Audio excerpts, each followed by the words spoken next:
বিখ্যাত মুফাসসির ইমাম রাজি রাহিমাহুল্লাহ তিনি বলছেন, আমি কোরআন মাজিদের তাফসির লিখতে গিয়ে সূরা আসরের ব্যাখ্যা পেলাম না। আমি নিজে অবাক হলাম, গবেষণা করলাম, আল্লাহ এত কিছু রেখে সময়ের কসম কেন খেলেন? বিগত বিদ্যানের এক উদ্ধৃতি তিনি কোট করে বলছেন, বিদ্যান লোকটি রাস্তা দিয়ে যাচ্ছিলেন, এমন সময়তে এক বরফ বিক্রেতা চিল্লাচ্ছিল, ইরহামু মাইয়াযুবু রাসু মালিহি, তোমরা ওই ব্যক্তির উপরে রহম করো যার পুঁজি গলে যায়। মানে বরফ বিক্রেতা টাকা দিয়ে বরফটা কিনেছে, টাকাটা ইনভেস্ট করেছে বরফের ভিতরে, বরফ টাকা দিয়ে কিনে এলাকায় এলাকায় বাজারে বাজারে ঘুরে বরফ বিক্রি করছে, আর এই কথা বলছে সমাজের লোক, তোমরা ওই ব্যক্তির উপরে রহম করো যার পুঁজি গলে যাচ্ছে। মানে সূর্যের তাপে বরফটা পানি হয়ে যাচ্ছে, কাজেই বরফ পানি হওয়ার পূর্বেই তোমরা কিনে নাও, টাকা পেয়ে আমি বাঁচি, বরফ খেয়ে তোমরাও বাঁচো।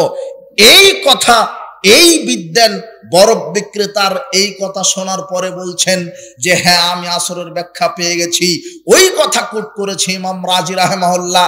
তখন তিনি বলছেন, হ্যাঁ, বরফ বিক্রেতা যেমন টাকা ইনভেস্ট করেছে, বরফ বিক্রেতার পুঁজি হলো বরফ, বরফটা গলে যাচ্ছে, বরফ গলার পূর্বেই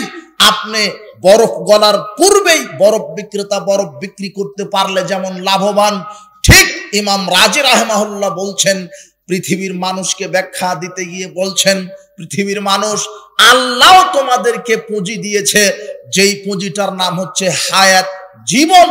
বরফটা গলছে সূর্যের তাপে, সেকেন্ডে সেকেন্ডে, মিনিটে মিনিটে বরফ গলে যাচ্ছে। ঠিক অনুরূপ ভাবে প্রত্যেকটা মানুষ যখন মাতৃগর্ভে 4 মাস 10 দিন বয়স হয়েছিল, তখন আল্লাহ প্রত্যেকটা মানুষের গায়ে এক্সপায়ার ডেট লিখে দিয়েছিল যে তুমি পৃথিবীতে কতদিন বেঁচে থাকবা। ওই মাতৃগর্ভে যদি আল্লাহ আপনার 70 বছর লিখে দেয়, মাতৃগর্ভ থেকে এই পৃথিবীতে আসার পরের দিন থেকে ঘড়ির একটা সেকেন্ড চলে গেল, 70 বছর থেকে 1 সেকেন্ড কমে গেল, গলে গেল। 1 সেকেন্ড যায়, 60 সেকেন্ডে 1 মিনিট হয়, 60 মিনিটে 1 ঘন্টা হয়, 12 ঘন্টায় একটা দিন হয়, 24 ঘন্টায় দিন রাত দিবারাত্রি হয়, 1 সপ্তাহ, 2 সপ্তাহ, 52 সপ্তাহ, বছর হয়, 1 যুগ হয় 12 বছর। এইভাবে ঘড়ির কাঁটা যত চলে যাচ্ছে, আপনার 70 বছর থেকে হায়াত গলে যাচ্ছে। এই কথা ইমাম রাজি রাহিমাহুল্লাহ বুঝাতে চাচ্ছেন, পৃথিবীর মানুষ বরফ যেভাবে গলে যাচ্ছে, মানুষের হায়াত তেমন দিন দিন গলে যাচ্ছে। বরফ বিক্রেতা বরফ গলার পূর্বে বিক্রি করলে যেমন লাভবান হয়, ঠিক পৃথিবীর মানুষ যদি তার হায়াত গলার পূর্বে যদি আমল করে, মানুষও সফল হবে। মানুষ সফল হবে তখন যখন তার হায়াত গলার পূর্বেই সৎ কর্ম করবে, সঠিক ঈমানের উপরে দাঁড়িয়ে থেকে। যদি হায়াত শেষ হয়ে যায়, তাহলে হায়াত আর আল্লাহ আপনাকে দিবেন না। বিচার মাঠে আপনি বলবেন, রব্বানা আরিনাল্লাহ দায়না আদাল্লানা, হে প্রতিপালক, আমাদেরকে কে পথভ্রষ্ট করলো, আখরিজনা না আমাল সলিহান গায়রাল্লাযী কুননা না'মাল, আমাদেরকে আবার পৃথিবীতে পাঠিয়ে দেন। আমরা এইবারে যদি পৃথিবীতে যেতে পারি, আমরা সময় অযথা নষ্ট করব না, আমরা শয়তানের তাবিদারি করব না, জাহেলি যুগের মতো জাহেলি রীতিনীতি কায়েম করব না, একমাত্র তোমারই আমল করব। তখন আল্লাহ বলবেন, আওয়ালাম নুআম্মিরুকুম, আমি কি তোমাকে হায়াত দিয়েছিলাম না? তুমি তো হায়াত গলিয়ে ফেলেছিলে, কাজে আবার আজকে তোমাকে দুনিয়াতে যাওয়ার কোনো সুযোগ নাই। পৃথিবীর মানব মণ্ডলী, আপনাদেরকে বলছি, সূরাত আল আসর আপনাদেরকে শিক্ষা দিচ্ছে, প্রত্যেকটা মানুষের নির্দিষ্ট হায়াত আছে, সেই হায়াত শেষ হওয়ার পূর্বেই আপনাকে আমল করতে হবে। আর আমি যেটা আজকে বুঝাতে চাচ্ছি এই হায়াত থেকে, যে প্রত্যেকটা মানুষের যে শৈশব, যৌবন আর বার্ধক্য, এই তিনটার মধ্যে সবচাইতে গুরুত্বপূর্ণ কাল, বয়স হচ্ছে যৌবনকাল। আর ওই যৌবনকালের হিসাব বিচার মাঠে আল্লাহ আপনার নিবেন। যৌবনকালের আলাদা দাম আছে, যৌবনকালের আলাদা গুণ আছে, যৌবনকালের আলাদা ডিউটি আছে, যৌবনকালের আলাদা দায়িত্ব আছে। হে যুব সমাজ, তুমি তোমার যৌবনকাল সেই সঠিক ডিউটি মতো তুমি পালন করলে কিনা, আজকে তোমার সাথে এই বিষয়ে কথা বলতে গিয়ে রাসূল সাল্লাল্লাহু আলাইহি ওয়াসাল্লাম থেকে কয়েকটা ধারাবাহিক হাদিস তোমাকে শোনাই, তারপরে তোমার যৌবনকালের মূল্যায়ন তুমি নিজেই বুঝতে পারো আমি কি ঠিক করছি নাকি ব্যাঠিক করছি। রাসূল সাল্লাল্লাহু আলাইহি ওয়াসাল্লাম বলছেন, সাবআতুন ইউদিল্লুহুমুল্লাহু ফি যিল্লিহি ইয়াওমা লা যিল্লা ইল্লা যিল্লুহু। বিচারের মাঠে আল্লাহ 7 শ্রেণীর মানুষকে তার আরশের নিচে জায়গা করে দিবেন, যেই দিন তার ছায়া ব্যতীত কোনো ছায়া থাকবে না, যেদিন সূর্য মাথার উপরে থাকবে মানুষের 1 মাইল উপরে, মগজ গলে টকবক টকবক করে পানি ফুটতে থাকবে, সূর্যের তাপে কারো ঘাম হবে টাকনু পর্যন্ত, কারো ঘাম হবে হাঁটু পর্যন্ত বিচারের মাঠে, কারো ঘাম হবে কোমর পর্যন্ত, কারো ঘাম হবে এই কাঁধ পর্যন্ত, কারো ঘাম হবে কানের লতি পর্যন্ত। সূর্যের তাপে মানুষ ঘামের উপরে সাঁতার কাটবে। ওই সময়তে 7 শ্রেণীর মানুষকে আল্লাহ আরশের ছায়ার নিচে জায়গা করে দিবেন।